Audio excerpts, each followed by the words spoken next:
You wake up already tired, yet you still push through the day like it's nothing. Everyone around you sees a rock, someone who handles pressure, supports others, and never seems to crack. But deep down, something feels off. You're not falling apart, but you're not really here either. This is the quiet contradiction so many strong people live with. Being emotionally strong, yet mentally exhausted. If that hits close to home, you're not alone. And what you're about to hear might finally explain why you feel this way. You've always been the one who holds it together. When life gets heavy, work stress, family problems, unexpected crises, you step up. You feel the weight, but you carry it anyway. Friends call you reliable. Family leans on you. And somewhere along the way, you started believing that being strong means never showing weakness. But strength has a hidden cost. Here's what most people don't realize. Emotional strength and mental exhaustion often live in the same person. They're not opposites. They're partners. Your ability to endure is exactly what's draining you. Psychologically, this happens because your nervous system has two modes. One is protection, keeping you calm, composed, and functional even when emotions run high. That's your emotional strength showing up. But the other mode is recovery. And for many of us, especially in today's world, recovery time has been completely erased. You keep performing, keep holding space for everyone else, keep making rational decisions while your mind is quietly screaming for rest. Think about it. You finish a long day, handle difficult conversations without raising your voice, support your partner or friends through their struggles, and still manage to show up the next morning. That takes real, emotional maturity. But every time you do this without processing the emotional load, your brain pays interest. It's like running a high-performance engine with the check engine light blinking for months. What's interesting is how this exhaustion shows up in subtle ways. You might notice yourself zoning out during conversations. Not because you don't care, but because your mind is full. You laugh at jokes a second too late. Small decisions feel overwhelming. You crave silence but feel guilty when you take it. These aren't signs of weakness. They're signals from a mind that has been strong for too long without a break. I remember hearing from someone who described it perfectly. I can handle anything, except myself at 2 a.m. That quiet moment when the house is silent and your thoughts finally catch up. That's when the exhaustion hits. Not as tears or breakdowns, but as a heavy, bone-deep fatigue that no amount of sleep seems to fix. Neuroscience helps explain why this happens. When you're emotionally strong, your prefrontal cortex, the part responsible for control, decision-making, and composure, works overtime. It suppresses emotional reactions to keep you steady. But suppression isn't free. It burns massive mental energy. Over time, this leads to what psychologists call ego depletion. Your mental resources get used up, not from one big event, but from hundreds of small acts of emotional control every single day. And here's the part that changes everything. The stronger you are emotionally, the less likely people are to notice you're struggling.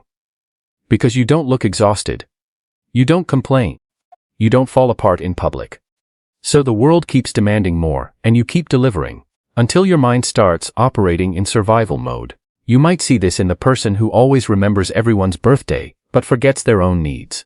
Or the parent who stays calm during their child's meltdown, but feels completely empty once the kids are asleep.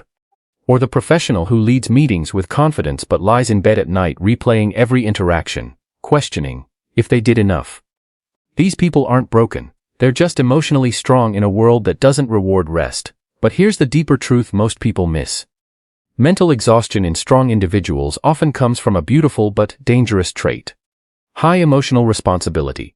You don't just feel your own emotions. You absorb the emotions of others. You read the room. You sense when someone is hurting. You carry silent burdens that were never officially given to you. This is empathy turned into a full-time job.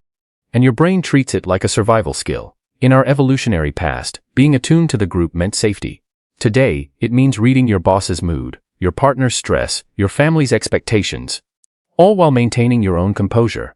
No wonder your mind feels fried. What almost nobody notices is how this creates a strange identity conflict. You feel capable and competent on the outside, but inside you feel hollow. You start wondering if something's wrong with you. Why can everyone else seem to relax while you're constantly on? The answer is simpler than you think. You've become excellent at protecting others, but you never learned how to protect yourself. This pattern is especially brutal in modern life. We live in a culture that celebrates grind and emotional toughness. Social media shows highlight reels of strong people winning. Never the quiet nights when they're staring at the ceiling. So you compare your private exhaustion to everyone else's public strength. And you push harder, But strength without recovery isn't sustainable. It's just delayed collapse. If you're watching this and thinking, "This is me," I want you to hear something important. Being mentally exhausted doesn't cancel out your emotional strength. It proves it. The fact that you've carried so much for so long shows how deep your capacity actually is. Most people would have folded by now. You haven't. That matters.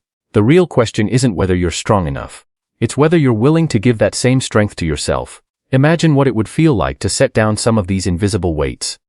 Not because you're weak, but because you're finally choosing to be human. To let your mind rest without guilt. To admit that even the strongest minds need periods of emptiness to recharge. This isn't about becoming softer.